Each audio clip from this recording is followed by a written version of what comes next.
श्रीशैलेशदयापात्रं धीभक्त्यादिगुणार्णवं यतीन्द्रप्रवणं वन्दे रम्यजामातरं मुनिम् यो नित्यमच्युतपदाम्बुजयुग्मरुक्मव्यामोहदस्तरितराणि तृणाय मेने अस्मद्गुरोर्भगवतोऽस्य दयैकसिन्धोः रामानुजस्य चरणौ शरणं प्रपद्ये। अस्मद्गुरुभ्यो नमः। अस्मत्परमगुरुभ्यो नमः। अस्मत्सर्वगुरुभ्यो नमः। श्रीमते रामानुजाय नमः।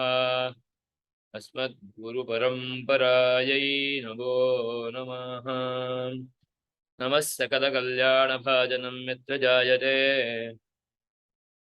विषयार्णवमग्नानां समुद्धरणहेतवे श्रियः परिमहं वन्दे श्रीवैकुण्ठनिकेतनं पाञ्चरात्रप्रवक्तारम् आद्यं नारायणं गुरुं तोताद्रौ पौण्ड्रवर्धे च सालग्रामे च पुष्करे अनन्तपुर्यावद्भूतां विज्ञानगुणदेशिकान् औभगायन शाण्डिल्यो भारद्वाजश्च कौशिकः मौञ्ज्यायनश्च पञ्चैतान् सन्मूर्तिप्रणितोद्भवान् द्वापरस्य युगस्यान्ते आदौ कलियुगस्य च साक्षात् सङ्कर्षणात् लब्ध्वा वेदमेकायनावेधम्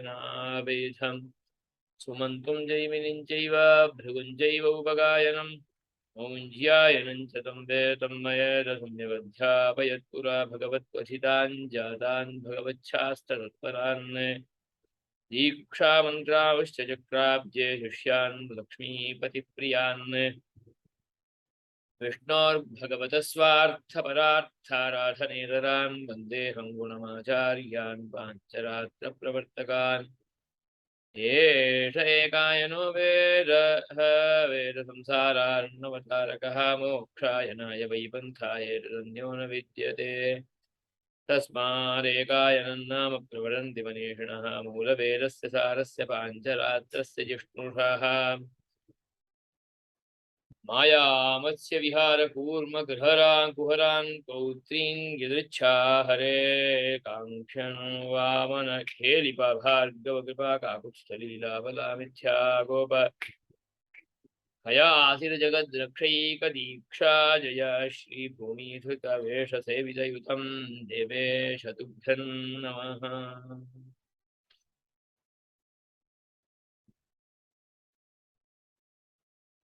सर्वेभ्यो नमो नमः। ಎಲ್ಲರಿಗೂ ನಮಸ್ಕಾರ।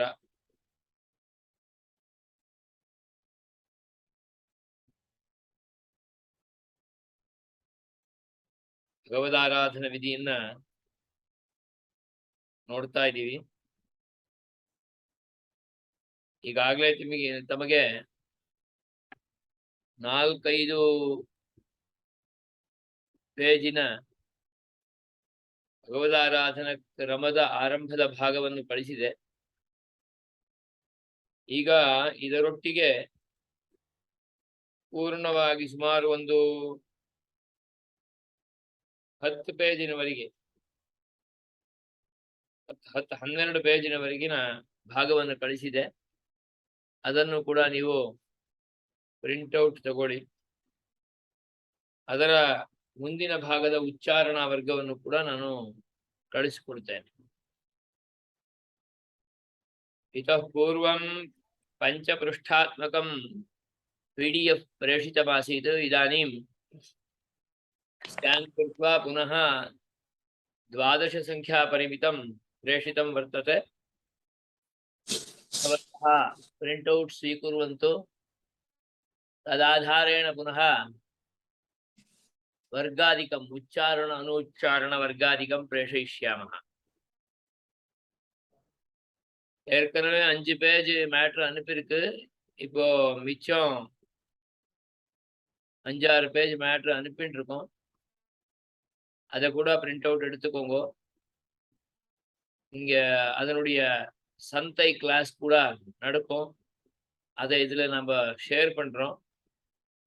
அதை வச்சுட்டு கிளாஸ் கண்டக்ட் பண்ணிட்டு இங்க கத்துக்கோங்க. இல்ல அந்த கிளாஸ் நடக்கிற சமயத்துலயும் கூட லிங்க் அனுப்புறோம். முடிஞ்சா அதுல வந்து சேர்ந்துக்கலாம். यहाँ पर आपको 5 पेज का मैटर भेज दिया था, अभी और 5-6 पेज भेज रहे हैं। उसका भी आप प्रिंट आउट ले लीजिए और उच्चारण अनुच्चारण का क्लास भी हम शेयर करेंगे इसी ग्रुप में। तो उसके आधार से आप उच्चारण अनुच्चारण करके उस भाग को सीख भी सकते हैं और सीखना ही चाहिए। तो हम आगे अभी फिर अर्थानुसंधान की ओर जाएंगे। सबसे एक निवेदन है कि जो आगम के लिए अथवा भगवत आराधन के लिए जितना चाहिए उतना उपयुक्त भाग का, वेद भाग का अध्ययन करना चाहिए और उतना उपयुक्त भाग का स्तोत्रों को भी हमको सीखना चाहिए। इसी कारण से मैं एक पंचशांति का यूट्यूब लिंक और पंचशांति का पीडीएफ भी मैं इसी ग्रुप में शेयर किया था और जिस किसी को नहीं मिला है उन्होंने मैसेज किया है तो उनका पर्सनल अकाउंट में हम वो भी भेज देंगे और उसी आधार से आपको उस वेद मंत्र को सीखना है। कहीं कहीं मेरा यूट्यूब का अथवा उच्चारण का वर्ग नहीं होगा तो मैं और दूसरे किसी का अच्छा है तो उसको भी मैं शेयर करूँगा। इसलिए सबको वो सीखना अनिवार्य है। ऐसा ही स्तोत्र में मैं ऑलरेडी एक प्रथम जितंता स्तोत्र भेजा हूँ, शायद आपने सीख लिया होगा। आप सीख रहे हैं या नहीं मुझे मालूम नहीं होगा, इसलिए आप सबसे एक निवेदन है कि आप उस उच्चारण के अनुसार सीखने के बाद एक ऑडियो फाइल अपना बना के, भले आप देख के ही बोले होंगे, कंठस्थ नहीं किए होंगे, तो अपना उच्चारण का स्वयं का एक ऑडियो फाइल बना के इसी ग्रुप में आप शेयर कीजिए तो बाकी को भी मालूम होगा कि कुछ लोग सीख रहे हैं और मुझे मालूम होगा कि आप सीख रहे हैं और मैं खास करके उसको सुनूंगा भी आते जाते वक्त कैसे भी सही टाइम सेट करके, और कहीं कुछ दोष है तो इसमें ये परिष्कार करना, ऐसा मैं आपको सूचना भी दे सकता हूँ। எல்லோருக்கும் ஒரு விண்ணப்பம், அதாவது உபயுக்த வேத பாகம், உபயுக்த ஸ்தோத்திர பாகம், உபயுக்த திவ்ய பிரபந்த பாகங்கள் கற்றுக்க வேண்டியது அனிவாரியமா இருக்கு. ஆகையால அதுக்கு வேண்டிய லிங்க், யூடியூப் லிங்கோ பிடிஎஃப் எல்லாமே நான் இதில் அனுப்பிட்டு இருக்கேன். ஆல்ரெடி பஞ்சசாந்தி அனுப்பியாச்சு ஓரளவுக்கு, மிச்ச பாகத்தை அப்படியே அனுப்புவேன். அப்படியே ஜிதந்தா, பிரதம ஜிதந்தா அனுப்பியிருக்கு, அதனுடைய பிடிஎஃப் கூட கொடுத்துருக்கு. அதை வச்சுட்டு நீங்கள் அதை கற்றுண்டு அதை நீங்களே கற்றுண்டு சொல்லியதுக்கப்புறம் நல்லா வருதுன்னு கன்ஃபார்ம் ஆகிறதும் அதனுடைய ஒரு ஆடியோ ஃபைல் பண்ணி இதில் நீங்கள் ஷேர் பண்ணுங்கோ. அப்போது அடியனுக்கு புரியும் நீங்கள் கற்றுட்டுருக்கீளுங்கிறது. மற்றொரு விஷயம், அதில் ஏதாவது தோஷம் இருந்ததுனாக்கா அதை திருத்திக்கிறதுக்கு வேண்டிய சூச்சனைகளும் அடியனால் கொடுக்க முடியும். அப்போ தான் கற்றுட்டுருக்கே இல்லைங்கிறது ஸ்பஷ்டமாக தெரியும். ஏன்னா இந்த டிஸ்டன்ஸ் எஜுகேஷன் ஆயினால இதில் இந்த விதமான சில கைங்கரியங்கள் அனிவாரியமாக இருக்கும். பரவாயில்ல, ஒரு தடவைக்கு 2 தடவை கேட்கறது இது ஆனாலுமே எங்கே தோஷம் இருக்கோ அதை பரிஷ்காரம் பண்ண முடியறதுக்கு சௌகரியமாக இருக்குது. அதனால எல்லாரும் ತಪ್ಪಾமல் அந்த ಕಾರ್ಯத்தை பண்ணுங்க. ಇಲ್ಲಿ ಉಪಯುಕ್ತ ಭಾಗದ ವೇದ ಭಾಗ ಮತ್ತು ಸ್ತೋತ್ರ ಭಾಗದ ಇದನ್ನು ಕೂಡ ಕಳಿಸಿದೆ. ಅದನ್ನು ಎಲ್ಲರೂ ಕೂಡ ಅವಶ್ಯವಾಗಿ ಕಲ್ತ್ಕೋಬೇಕು. ಕಲ್ತ್ಕೊಂಡ ಮೇಲೆ ಅದರ ಉಚ್ಚಾರಣೆ ಆದಮೇಲೆ ನಿಮಗೆ ಸ್ಪಷ್ಟವಾದ ಮೇಲೆ ನನಗೆ ಬಂದಿದೆ ಅಂತ ಅದನ್ನು ಹಾಗೇ ನೀವು ಆಡಿಯೋ ಫೈಲ್ ಮಾಡಿ ಇದರಲ್ಲಿ ಶೇರ್ ಮಾಡಿ, ಸೊ ನನಗೆ ಗೊತ್ತಾಗುತ್ತೆ ನೀವು ಕಲಿತಾ ಇದ್ದೀರಿ ಅಂತ. ಮತ್ತು ಅದರಲ್ಲಿ ಏನಾದರೂ ದೋಷ ಇದ್ದರೆ ನಾನು ಅದರಲ್ಲಿ ಪರಿಷ್ಕಾರ ಮಾಡಿ ನಿಮಗೆ ಕಳಿಸ್ಲಿಕ್ಕಾಗತ್ತೆ.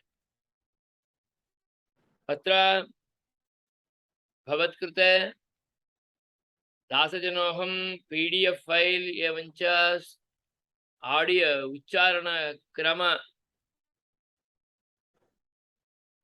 अध्ययनार्थं शेयर कुर्वन्नस्मि।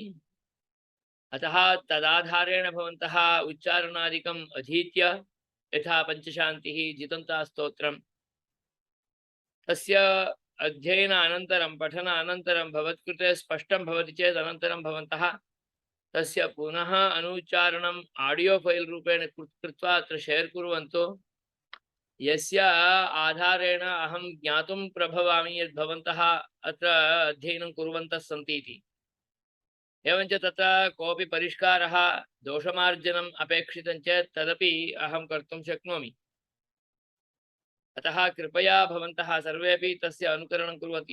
एषः वर्गः क्लासेस् न तु केवलं लेक्चर् अथवा केवलं किमपि उपन्यासः। डिस्टेन्स् एजुकेशन् इति वर्तते। अतः एतदाधारेणैव आदानप्रदानादिकं कर्तव्यम् आपतति अथवा साक्षात् उपस्थितिः अपेक्षिता। तत्तु सर्वेषां कृते सर्वदा न सौकर्याय कल्पते। और अत्र अपरमपि एकम् एतत् PDF प्रेषितं, परन्तु एतत् देवनागरी लिप्यां वर्तते, हिंदी लिप्यां, संस्कृतलिप्यां। कन्नडलिपिं संस्कृतलिपिं च यः जानाति सः कन्नडभाषया लेखनं कृत्वा तस्य PDF आरचनं कृत्वा सः अत्र शेर् कुर्यात्। एवञ्च यः संस्कृतम् अथवा देवनागरी लिपिं तमिळ् भाषां च जानाति सः अस्य तमिळ् भाषया अथवा तमिळ् लिप्या लिखित्वा शेर् कुर्यात्। यतोहि अहं तमिळ् लिपिं तावन् न जानामि यावत् एतद् आलोक्य लिखितुं प्रभवामि।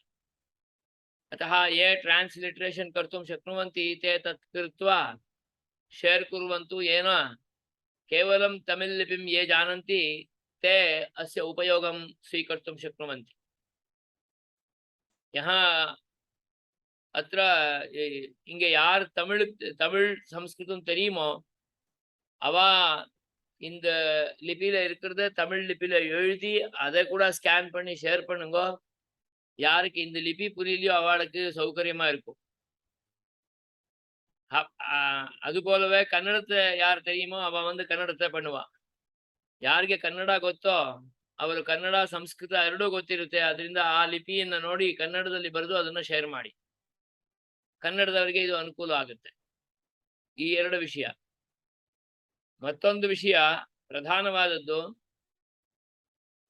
ಉಪಯುಕ್ತವಾದಂತಹ ಒಂದು ಸಂಸ್ಕೃತ ವ್ಯವಹಾರಕ್ಕೆ ಅಪೇಕ್ಷಿತವಾದ ಸಂಸ್ಕೃತ ಭಾಷೆ ಅರ್ಚಕನಿಗೆ ಅನಿವಾರ್ಯ.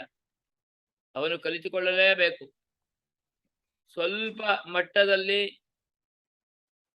ಸರಳ ವಾಕ್ಯಗಳನ್ನು ನಿರ್ಮಾಣ ಮಾಡುವ ಯೋಗ್ಯತೆಯೂ ಇರಬೇಕು.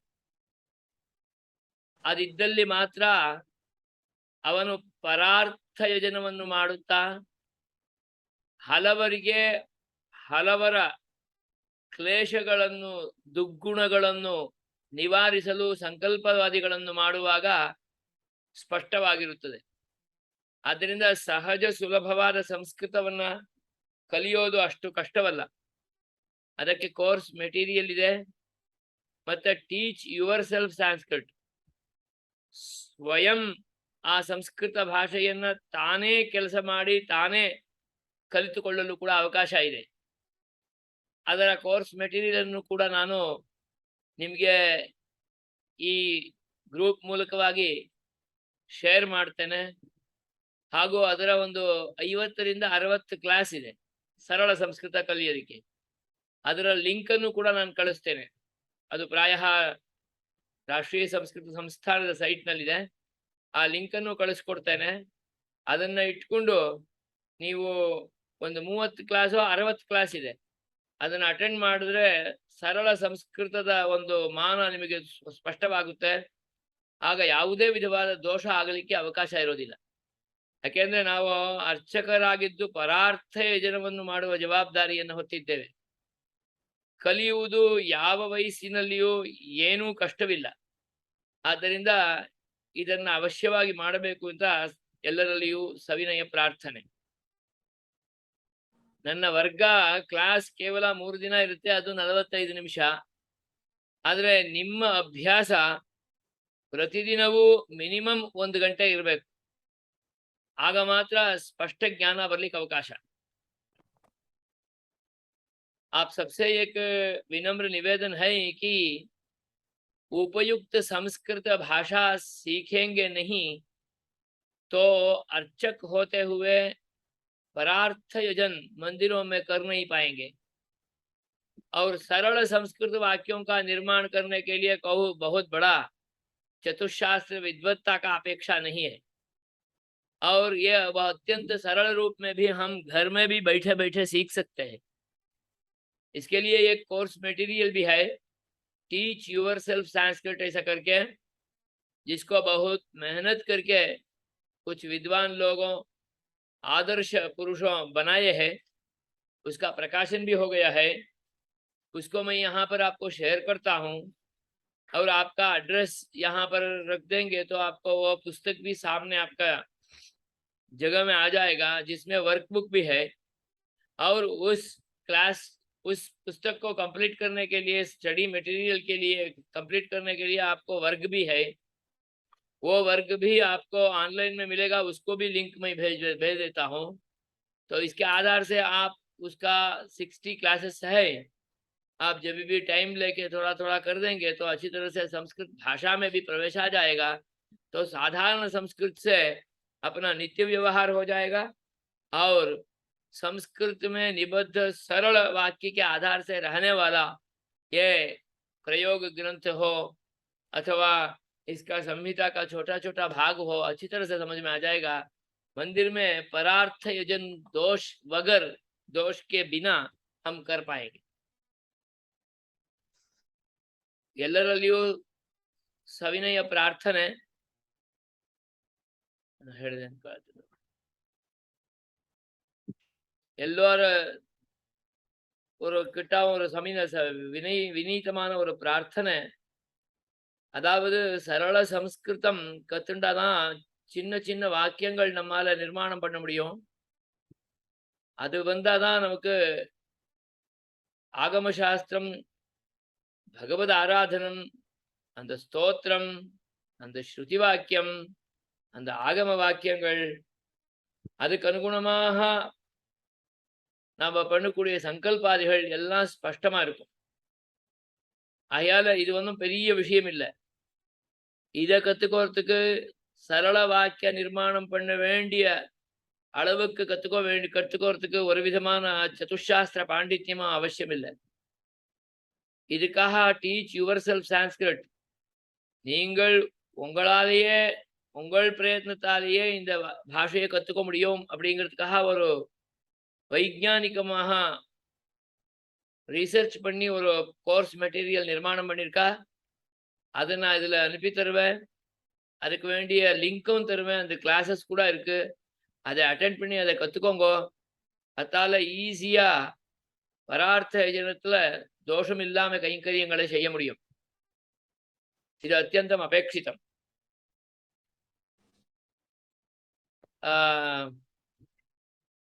अभी हम यथापूर्वम् एतस्मिन् भागे गच्छामः।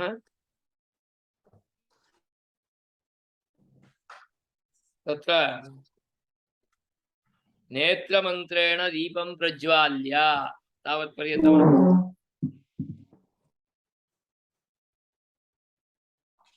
दीपप्रज्वालनं गर्भगृहेऽहं प्रविश्य नेत्रमन्त्रेण दीपं प्रज्वाल्य रम अग्निये नमः अथवा ओम तेजसे फट स्वाहा अथवा जगज्योतिरूपाय नमः।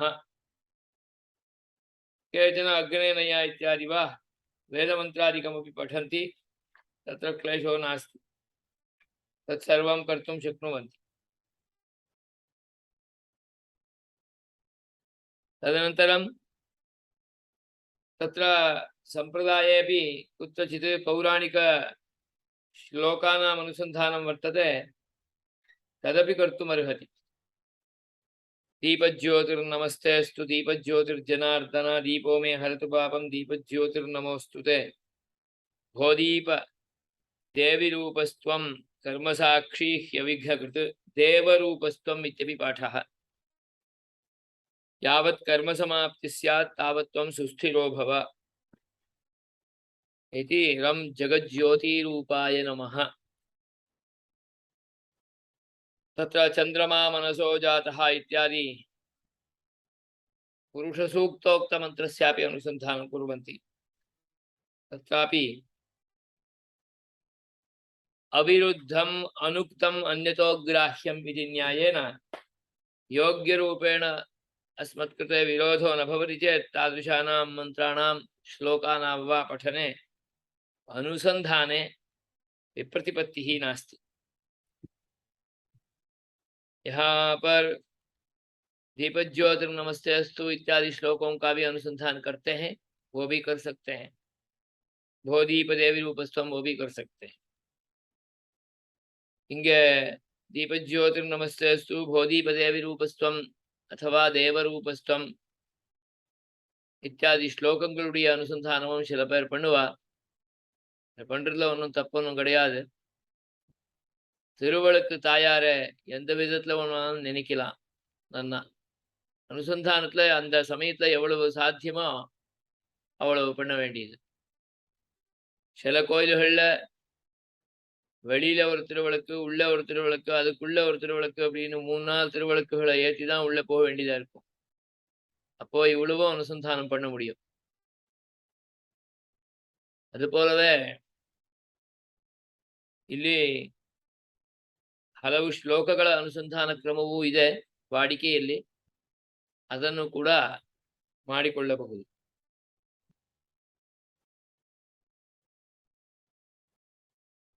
ಈ ದೇವಾಲಯವನ್ನು ಪ್ರವೇಶಿಸಿದ ನಂತರ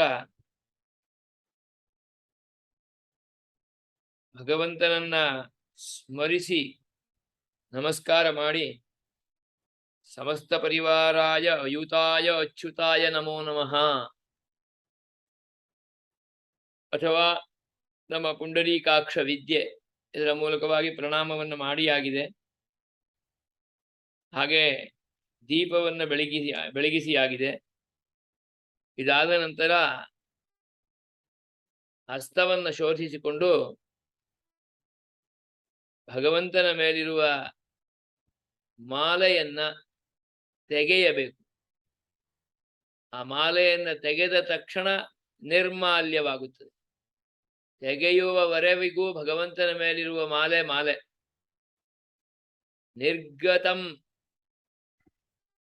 ನಿರ್ಗತಾ ಮಾಲಾ ತದಾನೀಂ ನಿರ್ಮಾಲ್ಯ ಭವತಿ. ತೆಗೆದ ಅನಂತರ ನಿರ್ಮಾಲ್ಯ. ಆ ನಿರ್ಮಾಲ್ಯವು ಶೇಷಪ್ರಸಾದವಾಗಿ ಸಂಪ್ರದಾಯದಲ್ಲಿ ಸ್ವೀಕಾರವಾಗುತ್ತದೆ. ಶೇಷವು ಪ್ರಸಾದವಾಗುತ್ತದೆ. ಪ್ರಸಾದವು ಯಾರು ಶೇಷವನ್ನು ಸ್ವೀಕರಿಸುತ್ತಾರೋ ಅವರ ದುಃಖವನ್ನು ನಿವಾರಿಸುತ್ತದೆ, ಅವರ ವಿಘ್ನಗಳನ್ನು ನಿವಾರಿಸುತ್ತದೆ.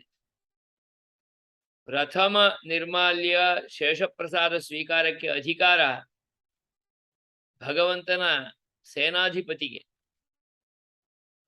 ಸೇನಾಧಿಪತಿಯಾದ ವಿಶ್ವಕ್ಸೇನ ಅದಕ್ಕೆ ಪ್ರಥಮ ಅಧಿಕಾರಿ. ಅವನು ಅದನ್ನ ಸ್ವೀಕರಿಸಿ ನಂತರ ಬೇರೆಯವರಿಗೆ ನೀಡಿದರೆ ಅದು ಭಗವಂತನ ಶೇಷಪ್ರಸಾದ ಸ್ವೀಕರಿಸಿದವರೆಲ್ಲರ ವಿಘ್ನಗಳನ್ನು ಕೂಡ ನಿವಾರಿಸುತ್ತದೆ. ಯಾಕೆಂದರೆ ವಿಶ್ವಕ್ಸೇನ ವಿಘ್ನ ನಿವಾರಣ ನಾಯಕ. ವಿಘ್ನ ನಿವಾರಣ ನಾಯಕನನ್ನಾಗಿ ಭಗವಂತ ಅವನನ್ನ ನಿಯಮಿಸಿದ್ದಾನೆ. ಆದ್ದರಿಂದ ಅವನಿಂದಲೇ ಆ ಶೇಷಪ್ರಸಾದ ಸ್ವೀಕಾರದ ಕ್ರಮವು ಮುಂದುವರಿಯಬೇಕು. ಇದರಲ್ಲಿ ಎಷ್ಟು ಪರಂಪರೆಯಿಂದ ಒಬ್ಬರಾದ ಮೇಲೆ ಒಬ್ಬರು ಹೀಗೆ ಬಂದರೆ ಅದು ಭಗವತ್ ಪ್ರಸಾದ. ಆಚಾರ್ಯರಲ್ಲೆಲ್ಲ ಪರಂಪರೆಯಲ್ಲಿಯೇ ಅಗ್ರಜರಾದವರು ವಿಶ್ವಕ್ಸೇನರು. ಅವರ ಪ್ರಸಾದವೂ ಆಗಿ ಮುಂದುವರಿಯುತ್ತದೆ. ಆದ್ದರಿಂದ ಭಗವತ್ ಪ್ರಸಾದ, ಸದಾಚಾರ್ಯ ಪ್ರಸಾದ, ಭಾಗವತ ಪ್ರಸಾದವೂ ಆಗಿ ಹೊರಗೆ ಬರುತ್ತದೆ. ಇದು ಸಂಪ್ರದಾಯದ ಒಂದು ಅನಿತರ ಸಾಧಾರಣವಾದ ಒಂದು ಪರಂಪರೆಯ ಗುಣಾಧಿಕ್ಯ. ಇದನ್ನ ಚಾಚೂ ತಪ್ಪದೆ ನಾವೆಲ್ಲರೂ ಕೂಡ ಅನುಸರಿಸಬೇಕು. ಆವಾಗ ಮಾತ್ರ ಆ ಶೇಷಪ್ರಸಾದದ ಮಾಹಾತ್ಮ್ಯ ಅನುಸ್ಯೂತವಾಗಿ ರಕ್ಷಿತವಾಗುತ್ತದೆ. ಅತ್ರ ಭಗವತಃ ನಿರ್ಮಾಲ್ಯಂ ನಿರ್ಮಾಲ್ಯಂ ಶೇಷಪ್ರಸಾದತಾಂ ಭಜತೆ. ಭಗವದ್ಧಾರಣಾಪೇಕ್ಷೆಯ ಪ್ರಸಾದಸ್ಯ ಕೃತೆ ಏವ ಮಾಹಾತ್ಮ್ಯಂ. अतः भगवान् धृत्वा तत् तस्य विसर्जनं करोति चेत् तत् निर्माल्यं शेषप्रसादो भवति. तादृशस्य तस्य शेषप्रसादस्य प्रथमः अधिकारी विश्वक्सेनः. योऽयं विघ्ननिवारणार्थं भगवता एव साक्षात् नियमितः. सः समेषां सर्वेषां विघ्नान्नपि निवारयति. आश्रितानां भगवतः अपि आराधनादिषु उत्सवादिषु भगवन्मार्गादिषु सर्वत्रापि विघ्ननिवारणार्थं स एव अग्रेसररूपेण उपस्थितः भवति. अतः तत्कृते तत्तादृशं स्थानं. तस्मात् आगतः प्रसादः शेषप्रसादः तत्र क्रमः तदर्थमेव निदर्शितः.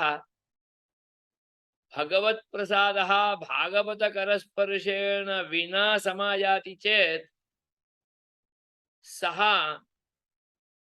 पूर्णरूपेण फलं न प्रयच्छति. अतः भागवतप्रसादः सदाचार्यप्रसादः. यतोहि आचार्यपरम्परायां विश्वक्सेनः अग्रेसरः. श्रीं श्रीधराय नमः विश्वक्सेनाय नमः इत्येव खलु आरम्भो भवति.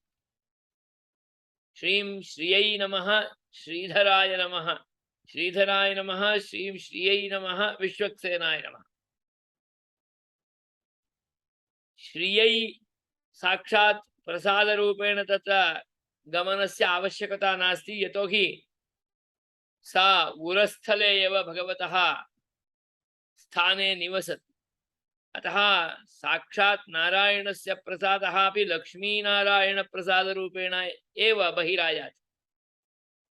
अतः भगवत्प्रसादः विश्वक्सेनं प्राप्नोति.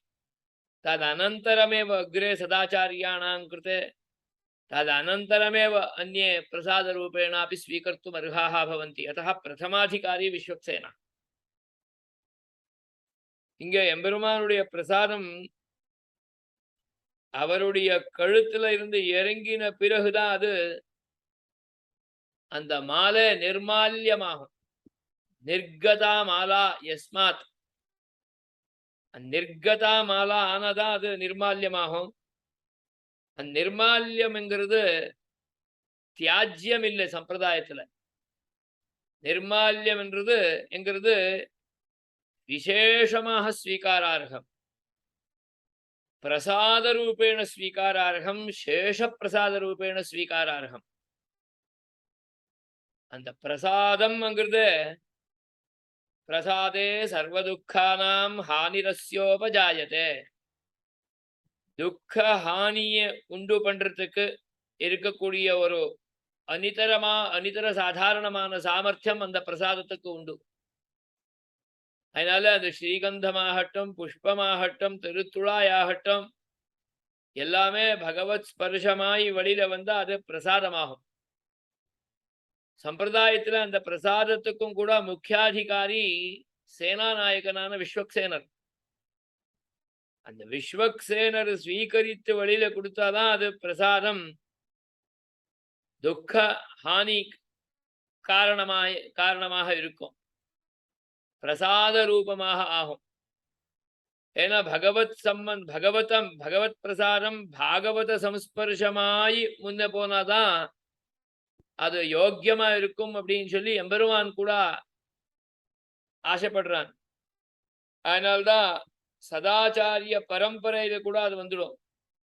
நேராக எம்பெருமானுடைய பிரசாதம் சேனாநாயக்கருக்கு வரும். சேனாநாதன் தாம் ஆச்சாரிய பரம்பரையிலை श्रेष्ठर प्रथमर. श्रीधराय नमः, श्रीं श्रीयै नमः, श्रीमते विश्वक्सेनाय नमः. அவருக்கு வந்தா ஆச்சாரிய பரம்பரைக்கும் வந்து அப்படியே வந்தா போல ஆச்சு, பாகவத சமஸ்பர்ஷமும் ஆச்சு. அந்த பாகவதர்கள் மூலமாக வந்ததுதான் பிரசாதம். அதனால்தான் தன் மூலமாக தான் வரணுங்கிறதுக்காக தான் ஆகம கிரந்தங்களையும் கூட எல்லா இடத்துலையும் ஸ்பஷ்டமாக சொல்லுவா. நிர்மால்யம் விசிருஜ்ய விஸ்வக்சேனாய தத்யாத். அந்த விஸ்வக்சேனர்கிட்ட வந்ததுன்னா அது சேஷ பிரசாதமாகும். तो यही क्रम से भगवान का जो माला है वो निर्माल्य होगा, वो निर्माल्य नहीं है, शेष प्रसाद होगा। वो शेष प्रसाद तभी ही होगा भागवत आचार्यों का करस्पर्श से आएगा। तो इसलिए यहाँ पर आचार्य परंपरा का प्रथम आदर्श आचार्य, प्रथम स्थान में रहने वाले विश्वक्सेन, उनके पास आके ही शेष प्रसाद को आगे देते हैं। विश्वक्सेन का सेनानाथन का प्रतिनिधि के रूप में ही हर एक मंदिरों में मणेगार, मणियम ऐसा बोलते हैं, और उनके आधार से ही मंदिर सब चलता है। वो विश्वक्सेन का प्रतिनिधि है, इसलिए विश्वक्सेन का प्रसाद होके मणेगार के पास आएगा। मणेगार ही उनका प्रतिनिधि है, वो ही प्रसाद को बांटते हैं। कहीं जगह में मालाकार दास होते हैं, उनके पास आएगा। कहीं जगहों में स्थानाचार्य उस जगह में विश्वक्सेन का स्थान में आते हैं, उनके पास वो प्रसाद आएगा, वो सबको बांटते हैं। तो शेष प्रसाद होगा तो ये सदाचार्य परंपरा के साथ बाहर आएगा। इसलिए ये क्रम को यहाँ पर दिया है। विसृज्य विश्वक्सेनाय दद्यात् ततो वितानं सिंहासनं भूमिं भित्तिं वेदिका परितश्च शुद्धिमंत्रेण गंधोदकेन मार्जयित्वा।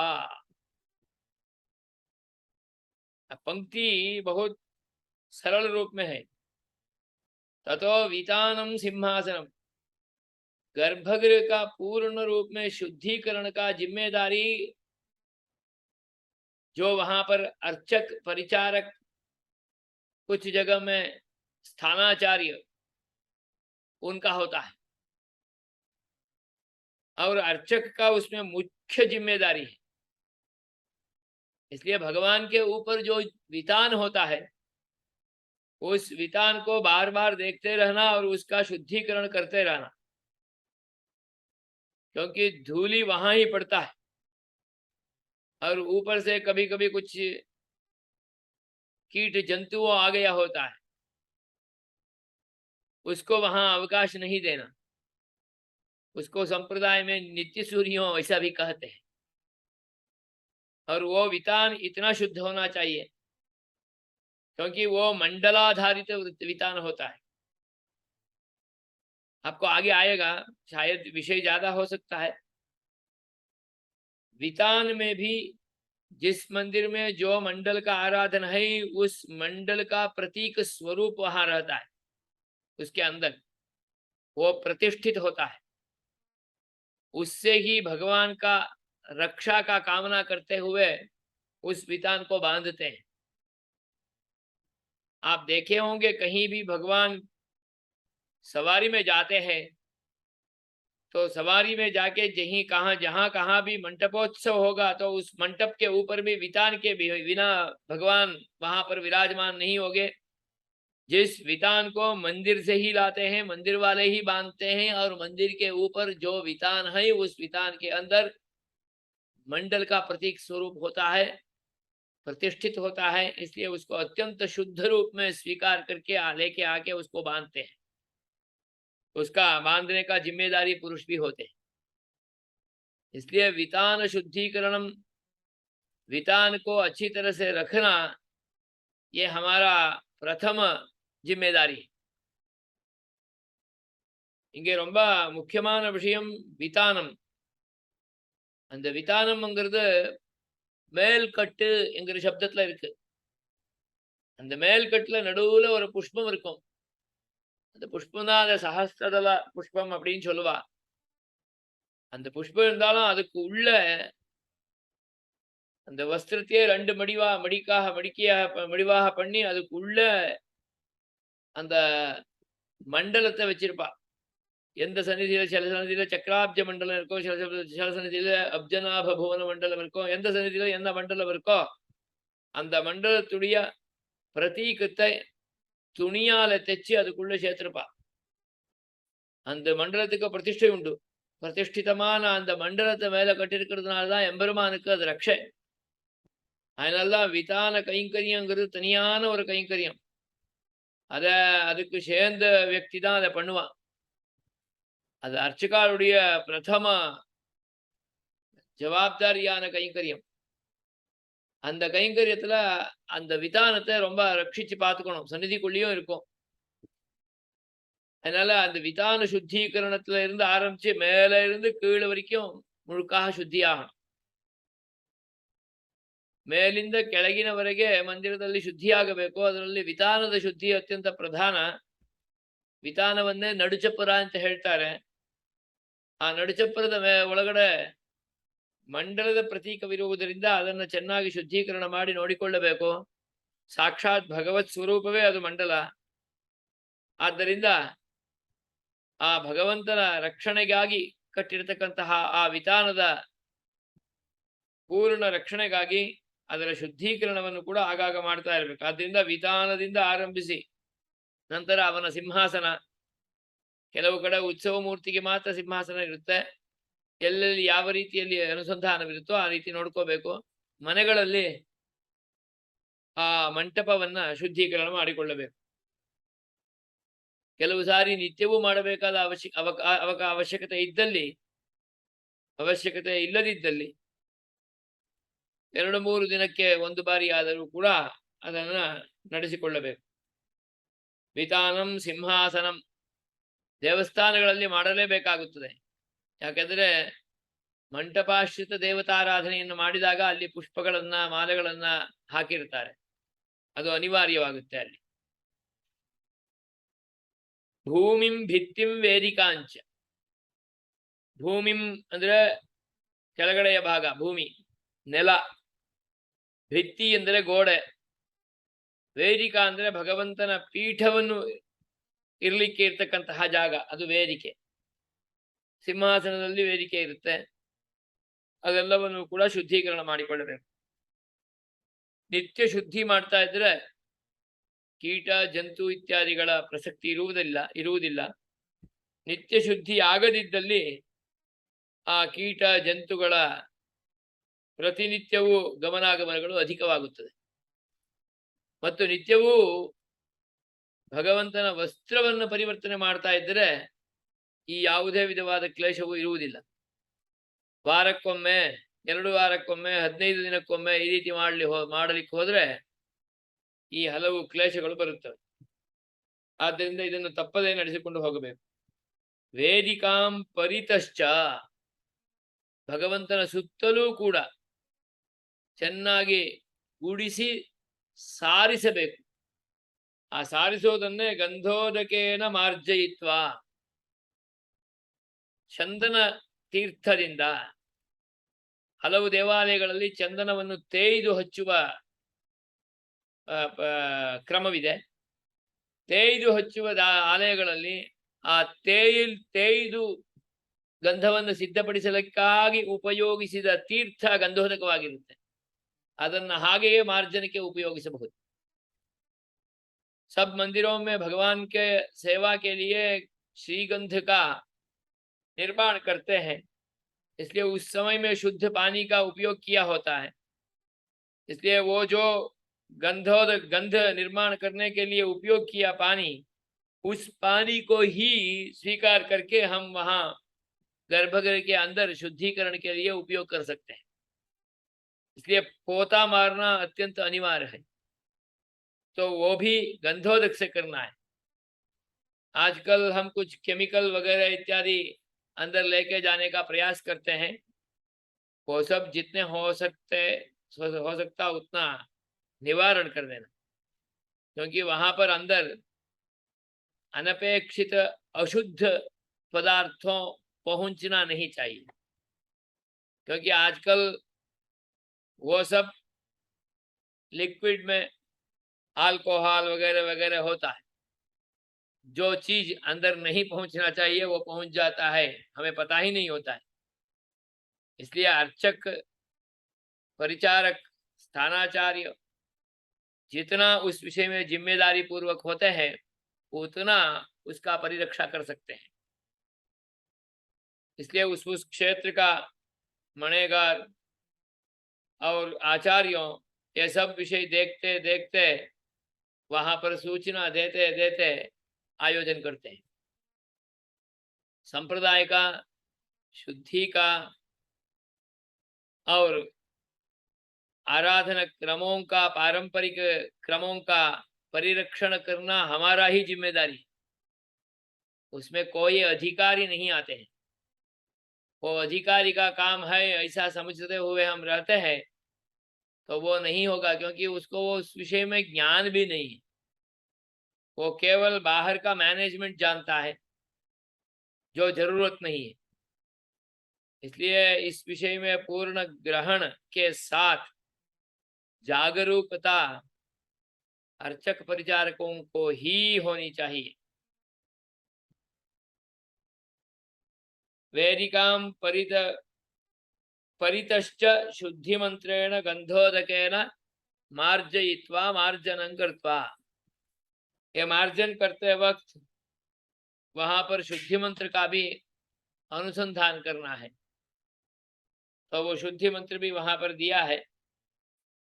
अग्निशुचिव्रततमशुचिर्विप्रशुचिः कविः शुचिरोचत आहुतः उदग्ने शुचयस्तव शुक्राभ्राजन्त ईरते तव ज्योतिगश्यर्चयः। और एक मंत्र भी है, शुचि वो हव्यामरुतः शुचि नागुं शुचिगुं हिनामध्वरं शुचिभ्यः ऋतेन सत्यमृतासाप आयन् शुचिन् शुचिजन्मानः शुचयः पावकाः। ಅಗ್ನಿಶುಚಿವ್ರತತಮಃ ಚಿಕ್ಕ ಮಂತ್ರ, ಅದರ ಉಚ್ಚಾರಣೆಯನ್ನು ಕೂಡ ಆ ಆಗಮದ ಪ್ರಥಮ ಕ್ಲಾಸ್ನಲ್ಲಿ ಕಳಿಸಿದೆ. ಇದೆರಡೂ ಬರಲಿಲ್ಲ ಅಂದ್ರೆ ನಮಗೆಲ್ಲ